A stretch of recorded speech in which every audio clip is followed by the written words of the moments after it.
ताकि आप मंच की ओर देखिए। आप संतोष मांझी जी ने एक राजनीति का नया आयाम स्थापित कर दिया है। राजनीतिक पंडितों को चक्कर और बेहोशी आ रहा है और इतिहास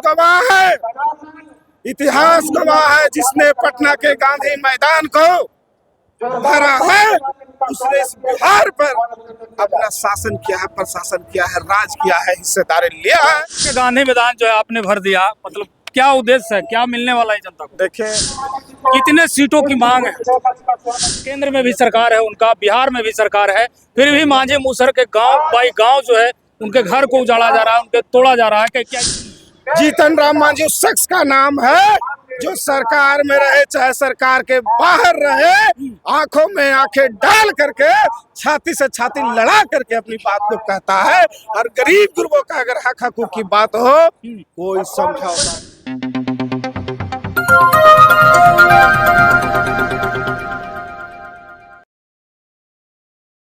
गांधी मैदान जो है आपने भर दिया, मतलब क्या उद्देश्य है, क्या मिलने वाला है जनता को? देखिए, इस गांधी मैदान को बांटने का एक ही उद्देश्य है।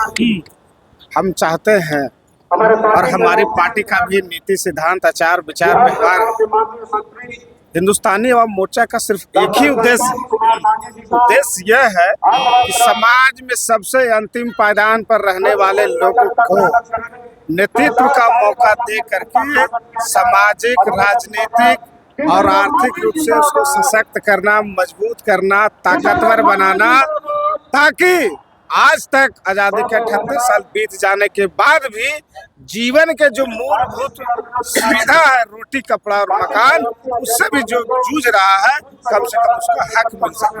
और यह तभी संभव है, लोकतंत्र जमहूरियत में बहुमत के आधार पर ही आपकी ताकत का निर्धारण होता है। अगर इस तरह का बात है तो हम गरीबों की आबादी पूरे बिहार में, दलितों की आबादी सबसे ज्यादा है, तो हमको हक और हिस्सेदारी, राजनीति में साझेदारी, प्रशासन में हिस्सेदारी, नौकरियों में हिस्सेदारी हमको मिलना चाहिए। इन्हीं सब उद्देश्यों को लेकर के हमारे नेता श्री जीतन राम मांझी और डॉक्टर संतोष मांझी जी ने यह साहसिक काम किया है। साहसिक इस उद्देश्य से कह सकते हैं कि आज तक 78 साल बीत जाने के बाद भी किसी भी राजनीतिक दल में दलितों के नाम पर पूरे बिहार के लोगों को एकजुट करने का साहस नहीं हुआ। लेकिन संतोष मांझी जी को हम कोटि कोटि नमन करते हैं, धन्यवाद देते हैं, उनको पैर छूते हैं कि उन्होंने दलितों के नाम पर एक संयुक्त कार्यक्रम पटना के गांधी मैदान में किया, जिसमें हम लोग को उसका लाभ मिला। नहीं तो आज तक हमारे लोगों को रोड पर घुमा के, माँ बहन के ले जा करके, झंडा उठा करके, आगे आगे बढ़ा करके हमेशा उनको ठगा गया है। आगे कौन चल रहा है? नेता। आप समझ लीजिए, हमारी माँ बहने पीछे पीछे जिंदाबाद मुर्दाबाद किए जा रही है। आगे वाला फलना जी ये है, वो है, लाल झंडा, पीला झंडा, हरा झंडा, क्या है? हमारा लोग है तो नेता भी हमारा होगा, और हमारा नेता वही हो सकता है जो गरीबों की बात को पूरी ताकत के साथ सड़क पर भी उठा सके और सदन में भी उठा सके। जीतन राम मांझी कहीं न कहीं गरीबों के हक हकूक में पूरी ताकत के साथ रख रहे हैं, इसीलिए हम उनको नेता मानते हैं। आप बिहार के गरीब गुरबा नेता मानते हैं। आप देख रहे होंगे पटना की सड़कों पर किस तरह से पाटा हुआ। कुछ लोग कमेंट कर रहे थे टाइम फीस, तो हम तो कहेंगे जरा देख लीजिए, चश्मा का फ्रेम बदल लीजिए। दिन में दिनौंधी तो नहीं ना हो गया है आपको? रात के 12 बजे यहाँ पर हम लोग लगभग 1 लाख से अधिक लोगों को हम लोग भोजन करवाए हैं। 1 लाख से अधिक? 1 लाख से अधिक लोगों को। तो सोच सकिए कि पटना में हमारे लोग हैं। और जब हम लोग दूसरे का कार्यक्रम सफल करते हैं, जब हम लोग किसी अन्य राजनीतिक दलों को कार्यक्रम सफल बनाते हैं, तो हमारी पार्टी हिंदुस्तानी अवाम मोर्चा, हमारे लोग, हमारे समाज के लोग उसको भी पीछे नहीं रहने देंगे, उसको भी आसमान पर उठाएंगे। इसी का नतीजा है कि मात्र 8 साल की हमारी पार्टी है। 2015 में हमारी पार्टी बनी है, और आज हम विधानसभा के भी सदस्य हैं, विधान परिषद के भी सदस्य हैं, और केंद्र में लोकसभा के भी सदस्य हैं। तो यह आशीर्वाद केवल हमारे लोगों का है, हमारे जनता का आशीर्वाद है, गरीब गुरुओं का है, हमारे परिवार का है। इसका आप नतीजा देख रहे होंगे, आप देख रहे होंगे। और आपको कह देना चाहते हैं आपके चैनल के माध्यम से, यह राजनीतिक लड़ाई आने वाले राजनीतिक में एक मील का पत्थर साबित होगा। संतोष मांझी जी ने एक राजनीति का नया आयाम स्थापित कर दिया है। राजनीतिक पंडितों को चक्कर और बेहोशी आ रहा है। उनको यह समझ में नहीं आ रहा है कि अरे जिसको हम लोग कुछ नहीं समझते थे, जिसको हम लोग कुछ नहीं पूछते थे, आज पूरा पटना जाम कर दिया। और इतिहास गवाह है, इतिहास गवाह है, जिसने पटना के गांधी मैदान को भरा है उसने इस बिहार पर अपना शासन किया है, प्रशासन किया है, राज किया है, हिस्सेदारी लिया है।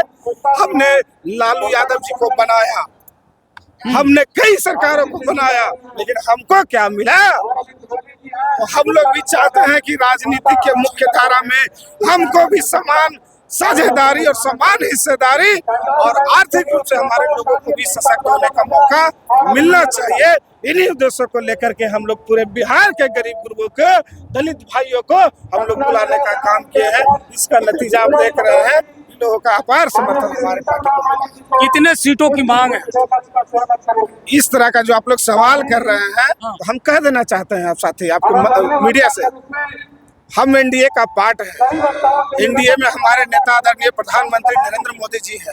एनडीए में हमारे नेता विकास पुरुष के नाम से जाने जाते हैं नीतीश कुमार जी हैं। हमारे नेता चिराग पासवान जी हैं। हमारे नेता उपेंद्र कुशवाहा जी हैं। और गरीब गुरुओं के नेता, दलितों के नेता कहीं न कहीं जीतन राम मांझी है, संतोष मांझी है। इसका फैसला रोड पर नहीं किया जा सकता। इसका फैसला सीटों पर 1-to-1 समीकरण के हिसाब से हम लोग मिला करके करना चाहते हैं। हम लोग चुनाव केवल लड़ना नहीं चाहते, चुनाव जीतना चाहते हैं। यही कारण है कि गया जिला में हमारा स्ट्राइक रेट 100/100 है। हमको कोई हरा नहीं सका। अच्छा, मांझी जी केंद्र में भी सरकार है उनका, बिहार में भी सरकार है, फिर भी मांझी मूसर के गांव बाई गांव जो है उनके घर को उजाड़ा जा रहा है, उनके तोड़ा जा रहा है। कैसे देखते हैं? इन्हीं सब बातों की तो लड़ाई है। लड़ाई है किस बात की? हम सरकार में भी रखे, हम बता देना चाहते हैं आपके चैनल को, जीतन राम मांझी उस शख्स का नाम है जो सरकार में रहे चाहे सरकार के बाहर रहे, आंखों में आंखें डाल करके, छाती से छाती लड़ा करके अपनी बात को कहता है। और गरीब गुरुओं का अगर हक हकूक की बात हो, कोई समझौता नहीं चलेगा, कोई समझौता नहीं चलेगा। ये वही जीतन राम मांझी है जो ऑपरेशन दखल दहानी चलाकर हमारे गरीब गुरुओं लोगों को, जिसका पर्चा मिला है, परमाना मिला है, कागज मिला है, उसको कब्जा दिलाने का काम किया है। ये वही जीतन राम मांझी है जो 3 डिसमिल जमीन को 5 डिसमिल जमीन देने का काम किया है। ये वही जीतन राम मांझी है जो पूरे बिहार में 5 एकड़ तक के किसानों को बिजली मुफ्त देने की बात कहता है।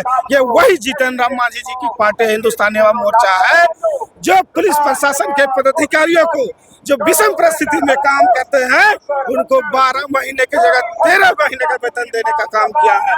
ये वही जीतन राम मांझी जी हैं जो गरीबों की लड़ाई लड़ते हैं, जो आंगनबाड़ी सेविका सहायिका पूरे बिहार में, टोला सेवक, तालमी मरकज, जो विकास मित्र जिसकी संख्या 40,000 से अधिक है, एक कलम से उनको बनाने का काम किया है। एक कलम से पूरे बिहार में उनको ताकत देने का काम किया है। तो जीतन राम मांझी कहीं न कहीं राजनीतिक ताकत को हम लोग देने के लिए है, नहीं तो अच्छे अच्छे सूरमाओं को हिम्मत नहीं जुटती। उनको लगता है वो कलेजा कांपता है, पटना कैसे भरेंगे, पटना के गांधी मैदान में रैली कैसे करेंगे। लेकिन देखिए गरीब गुरुआ का आशीर्वाद देखिए जनता का आशीर्वाद देखिए, किस तरह से पटना हम गरीब गुरुओं से फटा हुआ है। तो यह जनता का आशीर्वाद हमारे साथ है, एनडीए के साथ है, नीतीश कुमार जी के साथ है, और आदरणीय प्रधानमंत्री नरेंद्र मोदी जी के साथ है, जीतन राम मांझी जी के साथ है। और इसका लाभ हम लोग को 2025 में भी मिलेगा। चलिए, तो बाकी हमारे साथ राष्ट्रीय प्रवक्ता इंद्रजित नंदलाल मांझी थे, जिन्होंने बारीकी से सभी प्रश्नों का जो है जवाब दिए। क्या सोचते हैं कमेंट बॉक्स में बताइएगा। वीडियो को शेयर आप लोग